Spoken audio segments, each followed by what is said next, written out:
Namaste and welcome to the first episode of Tea with Tanay. I'm publishing this on YouTube because we recorded it on Skype, so we had video. If you want to see how we talk, you can view it on YouTube. But if you want to consume it as a podcast, as it was intended to do, go to teawithtanay.com and you will find links to all the podcast platforms.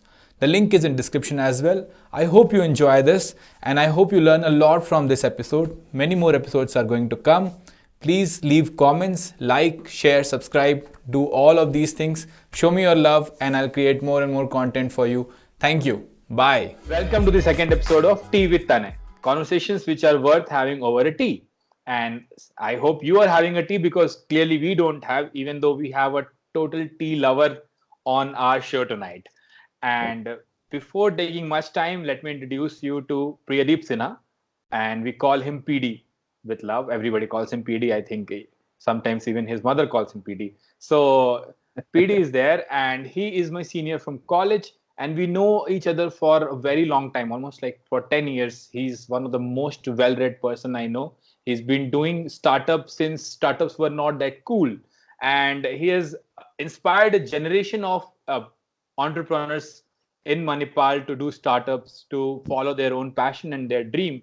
And he has agreed to come to this channel today to talk to you and me and everybody else through this channel. So, without taking much time, I would ask PD to give his own introduction in his own words. PD, what do you want to tell about yourself? Okay, so thank you, Tanay. It's really exciting for me to be here. This is the first time I'm doing something like this, so that brings in an additional element of excitement. I think talking about me, of course, as you said, I was running a startup for about 8.5 years, right from college. So it was a phenomenal experience for me, and I learned so much. At that if you think about it, at the age of 21, I was actually managing my own business, and you had to do. You can't treat yourself as a child at that age, right? Whereas True, true, true. everybody else is growing on a more gradual basis. You're actually made to like grow up right away. So I think True. that's something that happened to me, and I'm very grateful that it happened. Um, and yeah, so right now I'm at Game, which is Global Alliance for Mass Entrepreneurship. Game is currently working towards, the overall objective is to create 10 million mass entrepreneurs by 2030 Wow. who can create up to 50 million jobs, because that's the ultimate objective of the organization. And it was started by three exceptional people who I revere a lot, who are Ravi Venkatesan, Madan Padaki, and Mekin Maheshwari, who in their own rights have done exceptional work in the tech large organization space, and are all like currently working in the not-for-profit space. I drive incubation at Game, and my job is to ensure that we're able to help the youth of India become entrepreneurial and actually venture out and do their own things. Having said that, I think let me go. You said that you called me, and that's very kind of you. That's the most read person. I won't probably take that assumption. But yeah, I did. I have always loved reading. The joy of reading actually came to me when I was really young. And so, am I allowed to tell a short story before anything Yes, else? yes, you are. Please go ahead. Okay, cool. So this is me at about when I was probably about a year and a half, 2 years old. Had learned just how to walk, and one of the things I would do is as my father would read the newspaper, I would lie on it, and the my objective throughout the day was to tear the newspaper into the smallest bits possible, right? So, and I kept doing that for a pretty long time. And one fine day, as I slowly got used to learning how to read alphabets and more, I started picking up words from the newspaper, right? So instead of tearing the newspaper, reading it at about an age of 3.5, 4, Wow. became a very like exciting thing for me to do, right? And that's where the love for reading started. Yeah. So 3.5-year-old yeah. reading a So newspaper. yeah, it was hard. It was very difficult, but I could put words together, and it was fun. A lot of the words I never understood what they were, but never stopped me from reading. That is amazing. So we discussed about what we are going to do tonight, and let me tell everybody else. So few days back, PD posted a, a photo on YouTube, Facebook, a photo Yeah. on Facebook saying these are the two books which I've added to my book library.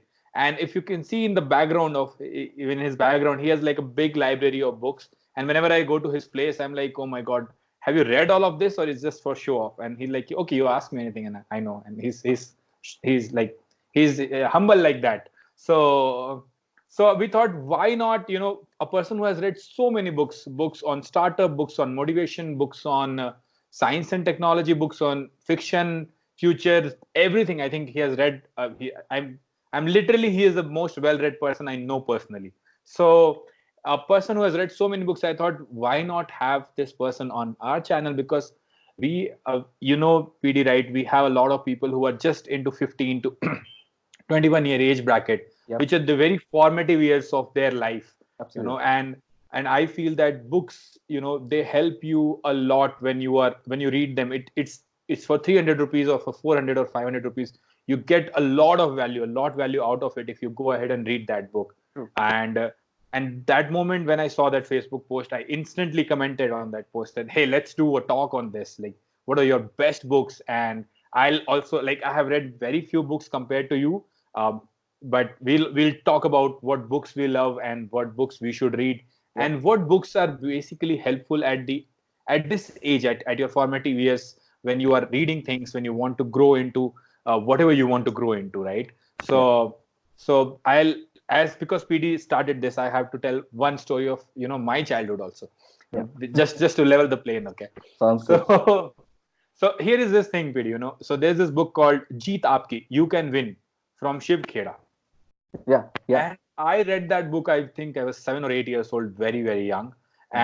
And that is an amazing self help book. Okay. And it's like, I don't know whether viewers who are viewing this have read that book, but at its time, Shiv Khera was very famous because of that book. And I know. Yeah. yeah, and he was doing workshops and talks and all. And this was pre like internet era, okay, when books was the Of real course. deal. Yeah. Yeah. So I read that book and I still remember there was this thing about the only difference between loser and a winner is a winner has a positive attitude out of everything. So, Yeah. and that stuck with me my whole life. I think 21, 22 years. See, even now I'm getting goosebumps. So 20 to 23 Lovely. years, Yeah. even now I have the most positive attitude thanks to that book. Like, I don't know whether I would have that attitude if that book was not there in my life. So books are next to your mom and dad because you spend so much time, you learn so much from those books. Yeah. Absolutely, we wanted to do this show. Great that you are here. We have you on this show. So let's start. What's your number one pick for a book which has changed your life or which has inspired you a lot? So, I mean, I wouldn't recommend all 15 or 16-year-olds to read this. But actually, my favorite book of all time, and this like goes across fiction and non-fiction, is actually The Godfather. Wow. And I read it when I was in grade 9, so at 14 years of age. And somehow, I mean, the book is about mafia, and isn't. I mean, it's weird that somebody would pick this book, right? Tell us a little bit about the book. Like, I have not read the book. A lot of people might Okay, not have read the book. sure. So what the book So is? it talks about this family, mafia family in New York, which is the Corleone family. And the book is about initially about the head of the family, the older head, whose name is Vito Corleone, Okay. and about his family and family business. And what happens is that there are five like mafia family in New York.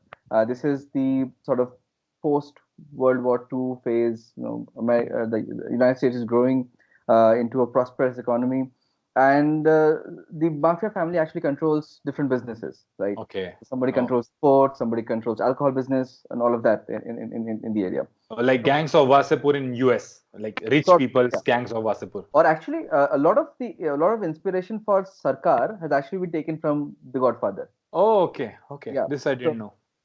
so the thing is that now, there is this person who's trying to bring in drugs into New York, right? Okay. And Vito Corleone, even though he is a mafia, he actually takes on the whole challenge that I won't let you come into my city because you'll make my city a dirty place. Or it's like a anti-hero stuff, like a Deadpool kind of thing. Yeah, and he there are attempts to kill him. There are attempts to discredit his family, take away their business, but he sticks to it. And some this there's some his elder son gets killed because of this mafia warfare. But eventually, like I look at Vito Corleone, as like an unideal citizen who ends up doing more for society than anybody essentially would today. True. That's my perception of the person. And a little bit also say the same goes for his youngest son Miguel Corleone, which so in the movie actually Vito Corleone is played by Marlon Brando, and he was like in the entire role was immortalized by him, and Miguel Corleone was actually Al Pacino. Yeah, So very famous role of Al yeah, Pacino actually. exactly. So the point is that I think reading it at that age, it I tried to adjust it to our society, where we live. What do you need to do to make good for the society, irrespective of who you are, right? Because he was a mafia guy. He could have only cared for himself, but then he actually moved beyond that, right? Wow. And he had the tendency to help people. Anybody who would come to him would always get, like, the help they needed. Let's say the police had wronged somebody, right?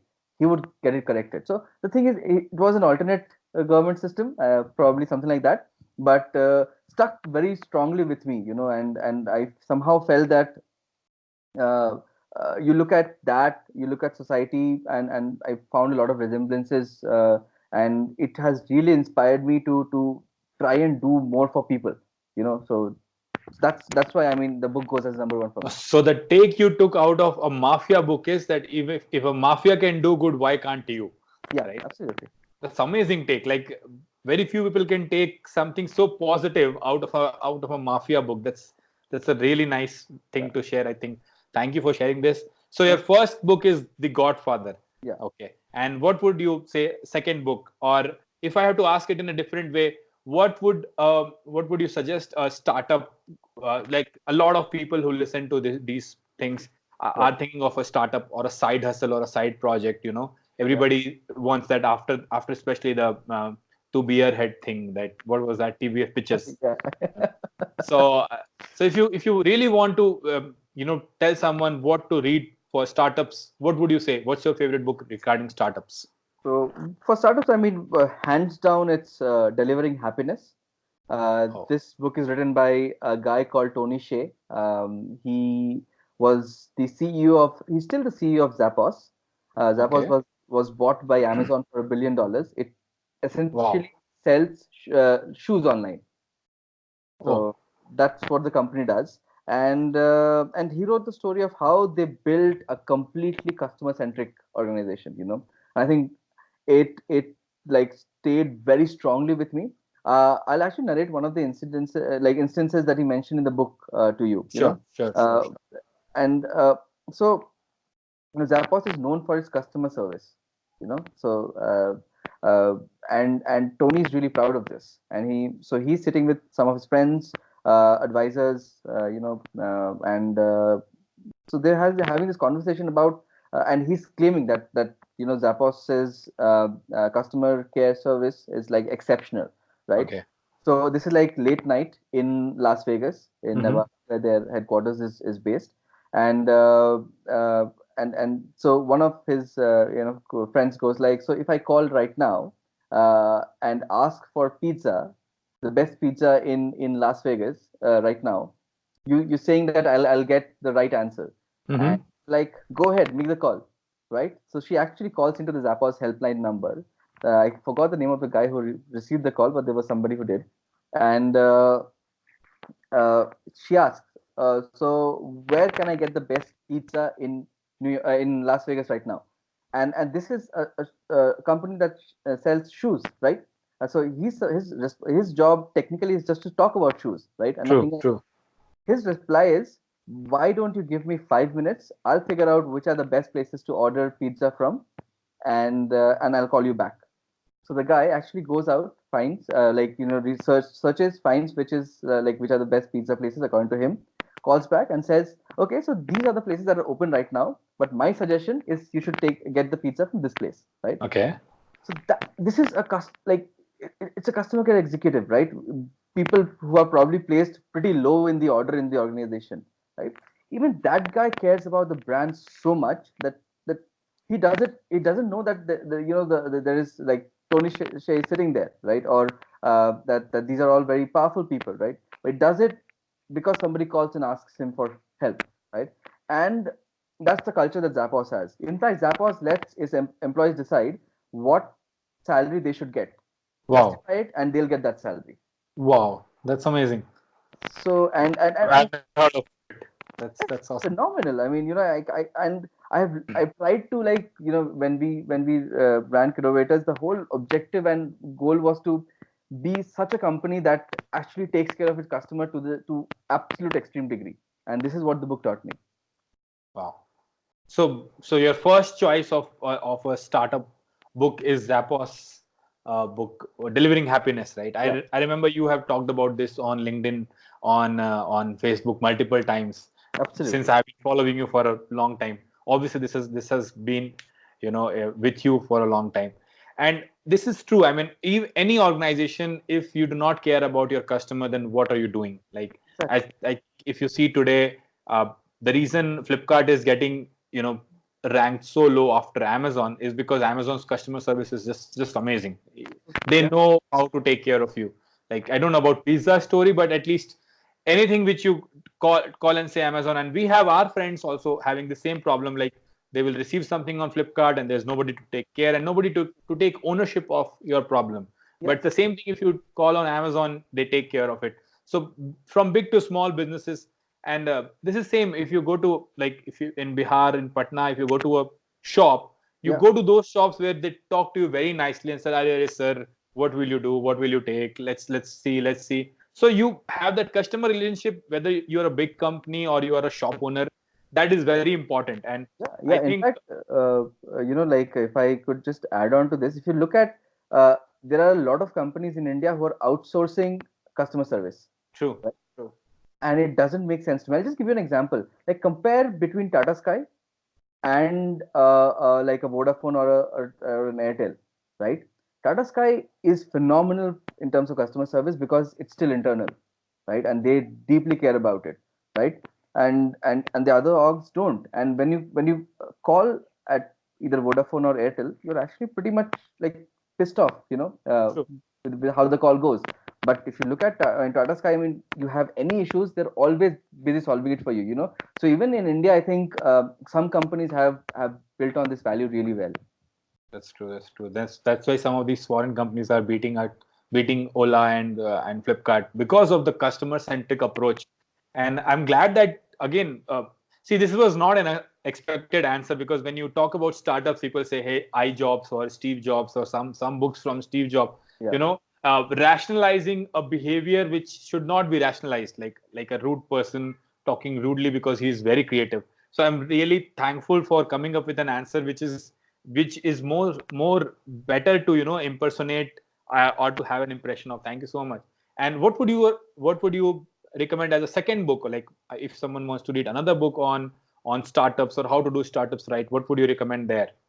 I think I'm a huge fan of Ben Horowitz, who is a partner at A16Z, which is Anderson Horowitz, and he wrote this book, Hard Things About Hard Things, right?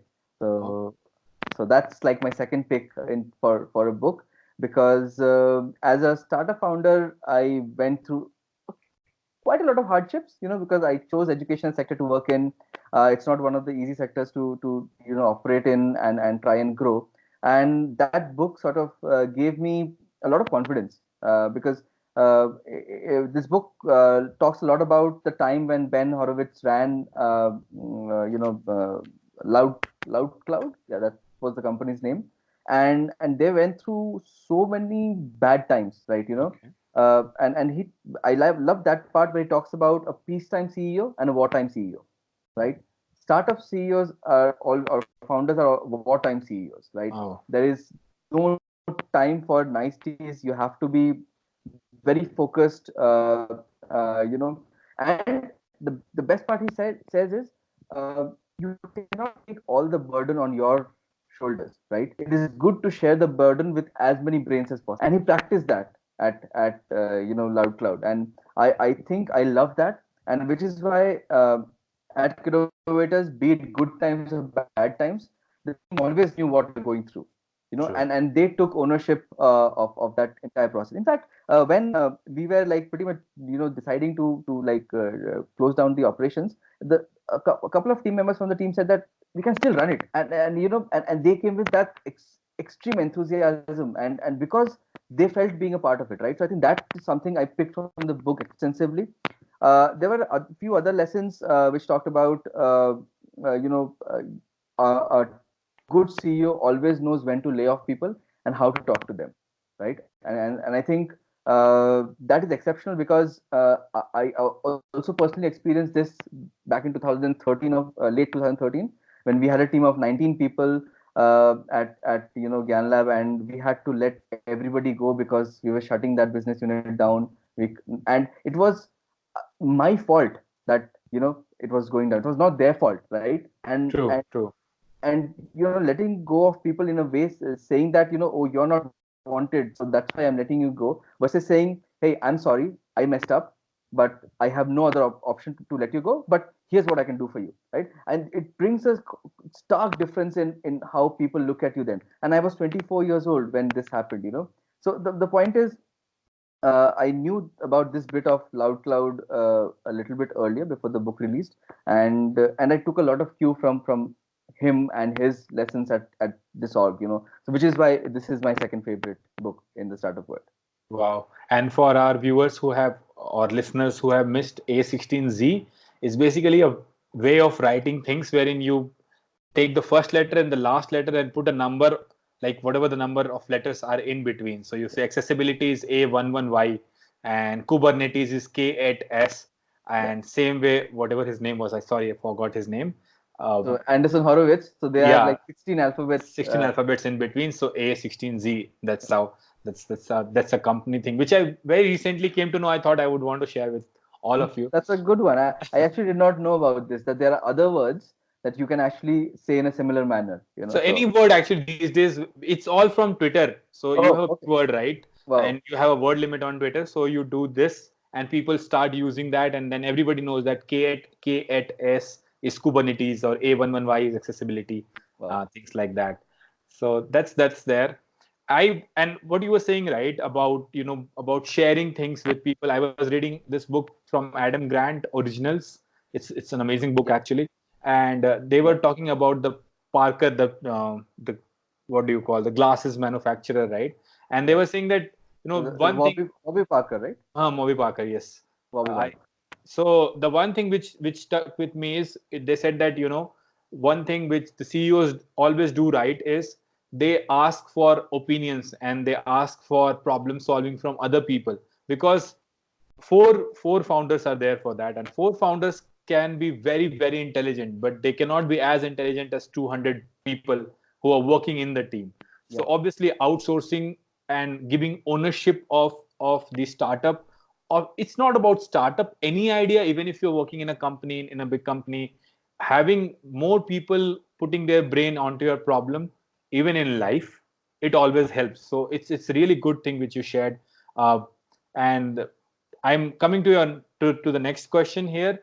Okay. Is suppose these are really good, books wherein how to run a customer centric startup, and then how to face the hard problems of startup. But Right. suppose if someone wants to do a startup, start a startup, Yeah. is there a manual, a book, or something? I know every time people say just do it, but it's very hard to just do it.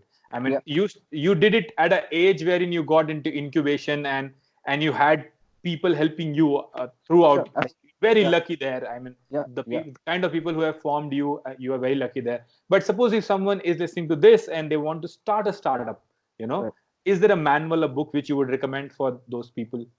I would actually probably say a combination of books might make sense here. Sure, sure. So there is like Hooked by Neer Eyal, Yeah. right? Which talks about habit forming products, right? And he talks about how extrinsic motivation leads you to seeking a reward from a product, and then how do you extend that reward further, and then actually forming this into an intrinsic motivation, and that spiral keeps continuing, right? And if Right. your product is able to do that, you have a winning product. And I think every product that has like scaled to like extremely large numbers has been able to do that, right? Has been able to create a very rewarding experience for everybody on the platform, be it a Facebook or an Instagram or a True. Snapchat or Uber, Zomato in India, Swiggy. Everybody has to some extent given you like transformed an extrinsic motivation into an intrinsic motivation in this cycle. And uh, and and, and I love the way Neer describes this Hooked, I think, and is one. talks about this in. I think Hooked is one of the best seller on Amazon, isn't it? Like Yeah, for startup absolutely. section and for product, and I think everybody knows about it. It's right there on your bookshelf. I can see it from here, the yellow cover. So So, actually, what the thing is that I actually read this book and wrote to Neer, and oh, he's very kind and actually responded back. And there have been times when we have had a few chats on LinkedIn. So it's pretty fascinating to be able to talk to people like this. this is amazing. I think this is a great tip for anyone. If you're reading a book or if you're doing an online course, even I have done that. I've written to those people, and like PD has done. You form a relationship, and that relationship can be helpful some other time where you really want that person's help. Yeah. So that's great. That's great tip. Any In more fact, book like Hooked uh, is so number uh, one? so because he wrote Hooked, there's a other angle to it. The next book he's writing is Indistractable, Oh, which is actually like the sort of antithesis of the previous book, in a certain way. So just okay. wanted to like throw in that anecdote. I think it's releasing in October. Hooked is for products, right? The next is, I think, entrepreneur, and the drive to be an entrepreneur. And I think uh, very few entrepreneurs actually come in with a very large amount of intrinsic motivation. Uh, there is some of it, but it needs an unlocking mechanism, and you need extrinsic motivation to be able to do that. So reading Wow. books like, now I come to like reading books like Jobs or Elon Musk by Ashley Vance. It allows you to look at the profiles and persona of people. Take the good elements from it, right? I mean, for what it is worth, I mean, Steve Jobs was an excellent product creator, right? True. And, True. but then people have a tendency to romanticize everything, right? But the point is that it's not about that. Oh, he had this. He didn't have a single day vision that transformed into the iPad and everything else, right? He observed humans really, really well, and that translated into actually him building products that were very human friendly and human centric, right? It isn't a single day's job there. Similarly, when you read about Elon Musk, and how he went from starting X.com, which eventually became PayPal with Peter Thiel, and then moved on to other things like Tesla and SpaceX. It just gives you the sort of uh, deep insight this person has had. For example, one of the like pieces I could relate quite deeply to was that Elon Musk as a child was actually bullied, Oh, and he would take refuge in reading books, including pages after pages of encyclopedia. You know, oh. and funnily enough, I wasn't like that bullied in school. A little bit early, in like early school, because I couldn't make friends, couldn't talk to people. But more or less, I had good friends. But my father bought me this 22 volume World Book Encyclopedia, the Millennium Edition, which came out in 2000. I was in class 6 then, and I fell in love with those books, because they are like large voluminous books.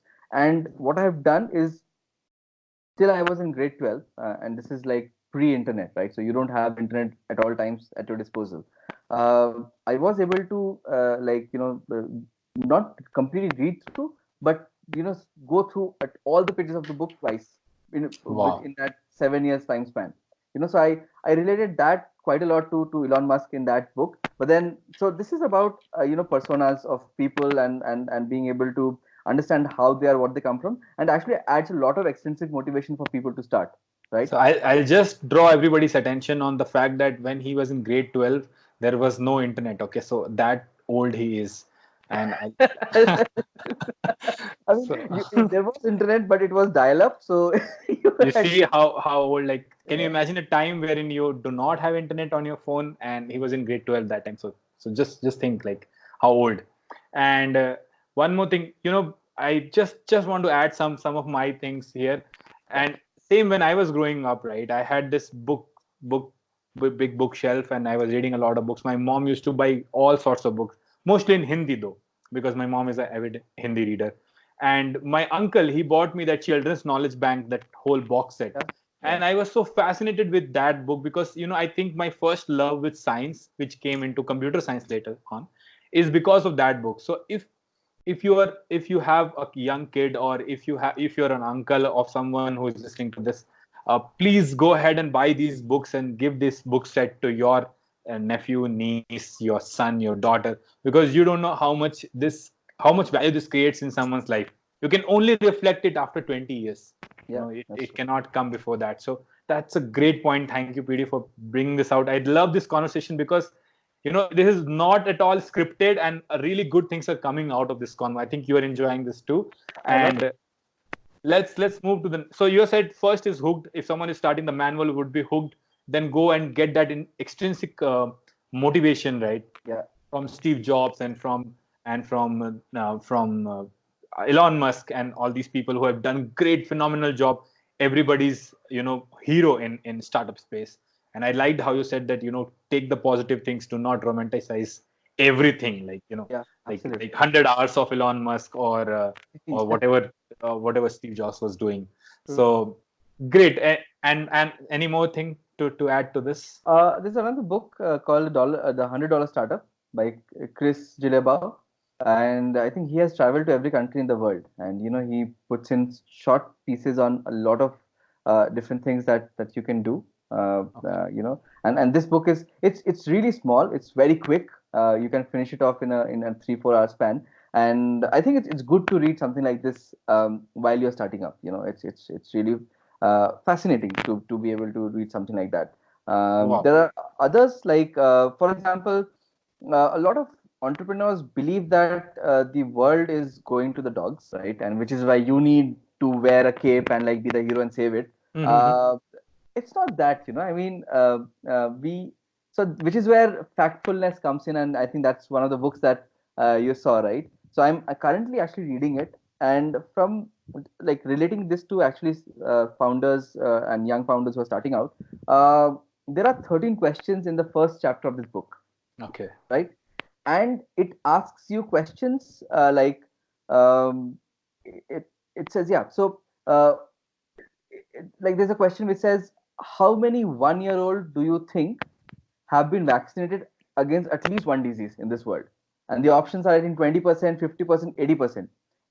Most humans are picking 20% or 50%. It's actually 80%.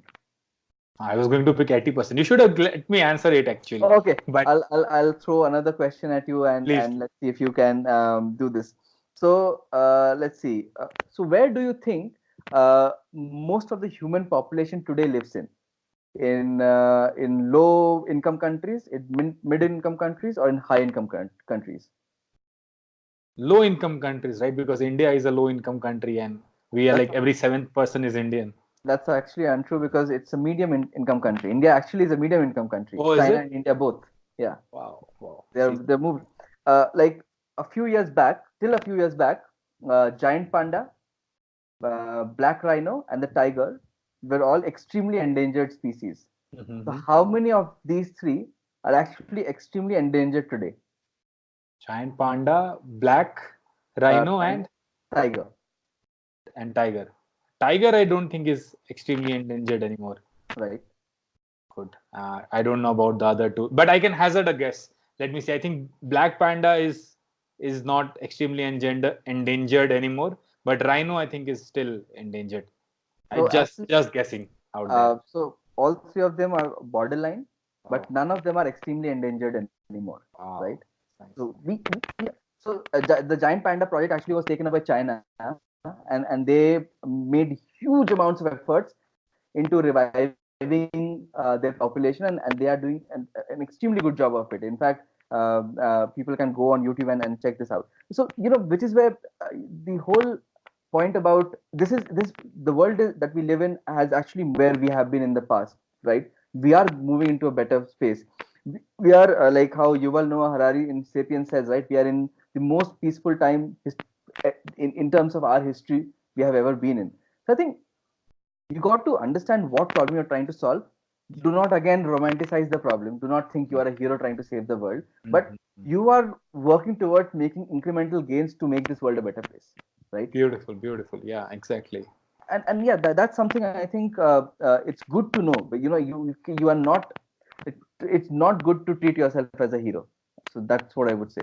Yeah, I mean, I remember that scene. I mean, this TVF pictures, everybody has seen this, right? And then the girlfriend asks Naveen, he's the protagonist, like, what is the difference which you're going to make with this startup anyway?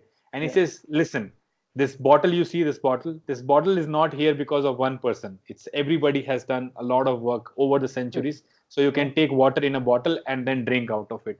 And that has stayed with me, like, because startup people in startup think that they are going to change lives of millions of people, and they do. But at the same time, people who are working in corporations, like say I work in Microsoft or in big companies, you do not find that big a hero moment every day, right? Yeah. Yeah. So what I think is, anything or everything which I'm doing, say if I'm working on Microsoft Teams or Outlook, it's incrementally helping people collaborate better or communicate better, and Absolutely. somehow this someone will build on my work, and we'll have the future there.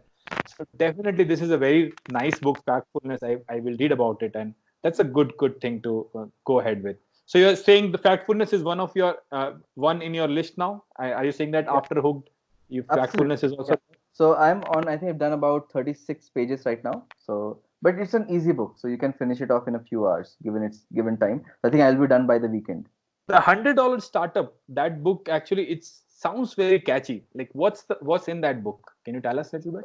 So, do you want to see the book? Do you want to No, show no, you? no. Just tell us what the book is, little bit, like in. So, actually, the way I remember it, and when I read this about 7 years back, it has a lot of short burst stories around what you could do with $100, Oh, right? And it's a very powerful sort of a way of someone telling you that you don't need all the resources in the world to make things happen, right? that's true. That's true. Taking the first step, getting started, is good enough, right? And you will figure things out if you are. I mean, I think all great startup founders are natural hustlers, right? Because I remember, and relating to this book, remembering the story of Ola. So I was talking to one of my friends at Your Story, and this is like 2000, late 2013, early 2014, sometime around that. And he said that there was like just few months back there was this Bhavish Agarwal would go around Your Story's office and making everybody see, oh, see, this is our app, so now you can like use one click to like book and a cab and all of that. And the thing is that he had this entire epiphany in his own mind, right? He did not emulate Uber and True. Ola pretty much came at the same time, right? True. True. True. And I think he some I respect Bhavish Agarwal a lot for the kind of entrepreneur he is, and the kind of he took the fight to Uber, right? Hasn't like given up at any level, Even now, he is and not giving up. no, and I think they're still the market leader in this space, which is beautiful. I mean, and it's kudos to for them to showing how Indian startups should do things. But then imagine like you're a startup founder, yet and you're in love with your product. You know it solves a problem, and you are able to go to people and make them try and use it. You're not in a zone of arrogance that, oh, why should I do it, right? I mean, I am a Series A raised founder. I have done this, that. I think, and that story again is something that has stuck with me, and I find it pretty powerful. So this is just relating back to Chris Gilliba's thing. You got to do what you got to do, right? And I think even Ben Horowitz talks extremely strongly about you have to do things that you have to do. There is nothing, you cannot run away from it, right? if you want all the adulation glory, you also have to be ready to do all the dirty work, right? Yeah, and I mean, I see a lot of people on this. I'm part of these startup groups on Facebook, and a lot of people say, "Hey, I have this idea and it can solve this problem, but I need this much funding or that much Right. funding." Yeah. So I think the $100 startup book would fit right there. Like I would just go and paste that link. That dude, why don't you read this? Yeah. Start small and show them that it's working, and the Yeah. funding will follow. It's not the other way around, right? Exactly. So Yeah. Yeah. that's great. And so good number of startup books covered. I want to cover more books, but since we have a time limit on this thing, we try to wrap it up in an hour. I would Right. want you to shift now gears and tell us more about books which would help you as personality development books which you really want to share about, or books which would help anyone who reads it. It's not about a startup or about anything else. It's Right. any like open for all kind of books. Okay. What would you suggest? So I think a large part of my time and as a kid was spent reading storybooks, right? And I think storybooks also have a lot of story, like real good messages if you're willing to take them. For example, Jules Verne, right? Jules Verne, 20,000 Leagues Under the Sea, or Journey to the Center of the Earth. So many other books I can't remember the third one, I'm like forgetting, but these three are like absolutely amazing because they make you think about things that you've never thought were. So your imagination like starts racing after you read anything written by Jules Verne. And this is a guy, such a long time ago, who was able to show you vividly what human beings are capable of. We take like the example of Isaac Asimov, right? And the things that he writes. I don't know how the guy thought of these things in a time when it wasn't natural to think, of how how futuristic world is going to be. Uh, You have to tell us book names. You're just going so, with authors. I Robot by Isaac Asimov is, of Oh, course, one of my top favorites. I have read almost every Agatha Christie book that's out there, and Hercule Poirot is one of my most favorite fictional characters ever. I mean, okay, every book. So there is this book. My favorite Agatha Christie book is Murder in Mesopotamia, okay. and I'm usually in the habit of trying to read the initial bits of a book and then think of what the story is going to be. And usually I am pretty close to the what it eventually ends up becoming. But in this book I was completely lost. It just added the joy of reading books. So the reason why I'm mentioning a lot of storybooks is because it gives you patience. True, It allows you the opportunity to imagine things in your own ways, right? true. It builds your imagination. I read the Lord of the Rings books before I watched the movies, and I loved the movies because what I had thought of in my mind as what I'm seeing, the picture that I'm seeing, the movies pretty much covered that, right? And it Say, was one of the most beautiful moments I ever had. I actually have read a lot of John Grisham books, and some of his books have actually been converted to movies as well, like The Firm, Pelican Brief, and I mean, reading a storybook like this, actually, you're actually learning so much about the law. You can't even like fathom, right? That so much of learning is actually happening. So I think storybooks played a huge role in terms of picking elements slowly. For them, they were my self-help book, because it allowed me the ability to dream, imagine things. I made a few unsuccessful attempts as a child to write my own storybooks. hmm. I had a few stories published in Champak, which we used to get back then. I don't know whether Champak exists Again, anymore. how old? See, Champak, like even even when I was growing up, Champak went out of style. But you have a story published there. That's awesome. No, I totally agree with this thing again that apart from self-help books and all these boring books, Yeah. pardon me with the boring word, but story books also carry a lot of weight on their shoulders, and that's the reason I think Ramayana and Mahabharata and all these Purans and all, Yeah. they have stayed so long with us because they carry message in the form of story, or Panchatantra for that sake. Oh, These are yeah, absolutely. amazing stories, and storytelling is there, and then you have a lot of philosophy. Like if you see how Amish is so famous these days, Yeah. the reason is because he's having a really good story, a gripping story, and philosophy in that. And I think these are really good books. Yeah, so what Amish did is that he gave you a completely new take on what mythology could be, you know, True. like humanizing Shiva, and then converting him to a demigod in through that entire journey that he goes through. I think it's extremely vivid. And storybooks actually also, like for example, I don't know if you know this book. It's called Count of Monte Cristo by Alexander Dumas. And so while I was reading this book, I think it's the first time that I actually fell in love with a person. Right, so Oh. Mercedes, right? So the love Mhm. interest of the Count is actually the first fictional or real person I actually fell in love with. I Yeah. I, I could like see an imagination of a person of what she would be like, and pretty much taught me like I mean, it felt a very romantic. It's the most romantic novel that I have actually read in my life. I remember we had like in my library, school library, we had one bookshelf of all these books which you're talking about: 20,000 Leagues Under the Sea, Count of Monte Cristo, The Invisible Man, and Yeah. all these Charles Dickens My God. Yes. classics. R.L. Yeah, Stevenson. Yeah. yeah. So all these books, and I just 1 year I did nothing. I just used to go to library every day and get one book, read it. And my mom was also very chill, that way, saying that don't care about the grades and all, keep reading, it will help you. And see, coming from a family where nobody talks in English, reading these books helped me a lot in my communication skills as well. That's So true. Yeah. great. I mean, storybooks help you in so many ways which we cannot even fathom. Like, it has touched you in different parts of life, like what to Yeah. talk about and all of that.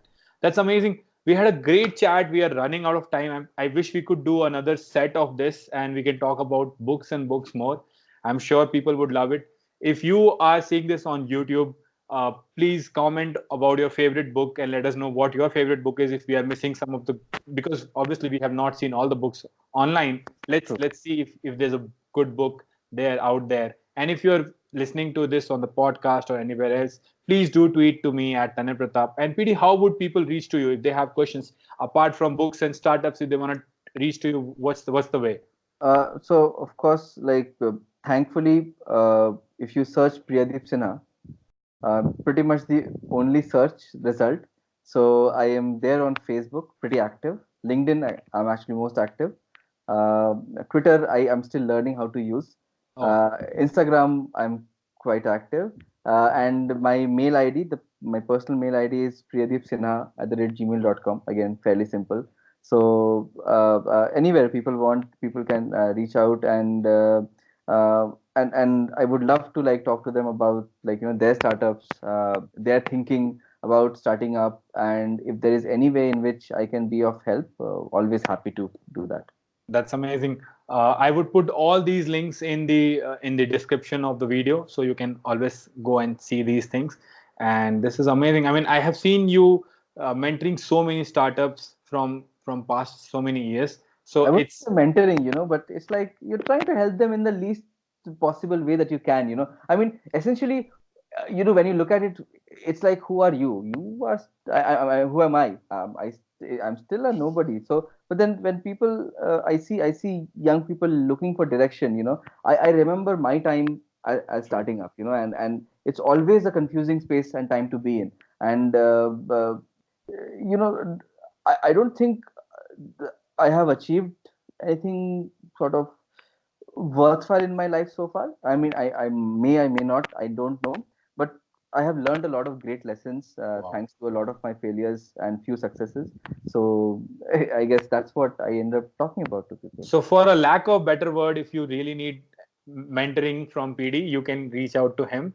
And even though he doesn't like that word, this is exactly what mentoring is: sharing your life experiences so that other people don't do the same mistakes, Yeah, right? And I would I agree. have always looked up to you, and I'm sure a lot of people will, and they still look up to you. So that's I'm great. like very happy because I'm now a fan of yours. You you've been teaching coding to people. I remember our conversation in 2013, Yeah.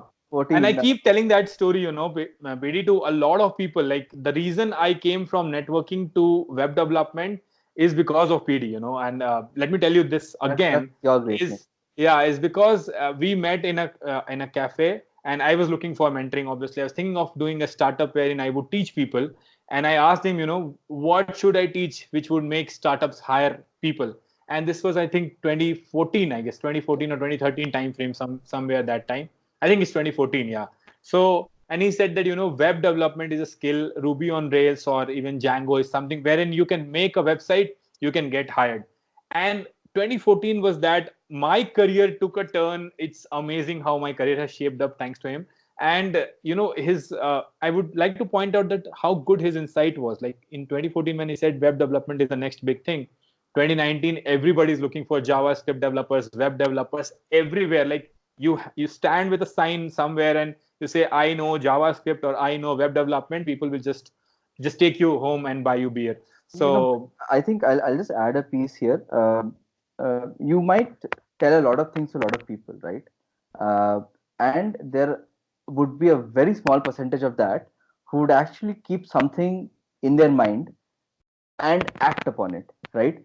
And I think that is a greater skill than anything else, and you have been able to do that. You are a great self learner, which I've seen. When you started with Angular.js and the mean stack, right? And you moved to React, GraphQL.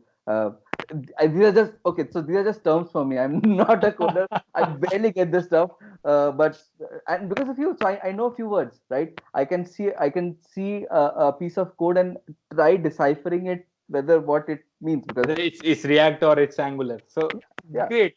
So we have had a good partnership, and we can keep talking about each other's qualities for a long time. But I'm sure you would be bored.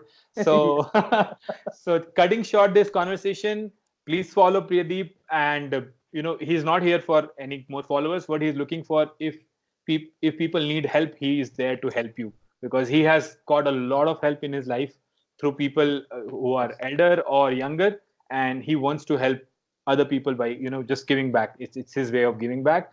And if you read any of the books which he has told you and you have not read it before, I'm sure he would love to hear your take on that book. He is always ready to talk. Very nice person, though he is a very busy schedule, but he would take time. We are recording this at 11 p.m. because you know how hardworking he is. But thank you, PD, for spending so much time with us. Thank you for letting us know about all these books, and we'll keep talking. You will keep coming back to the show because it's our show together. So thank you so much. I'm Bye. really happy that I was a part of it. Thank you. Bye.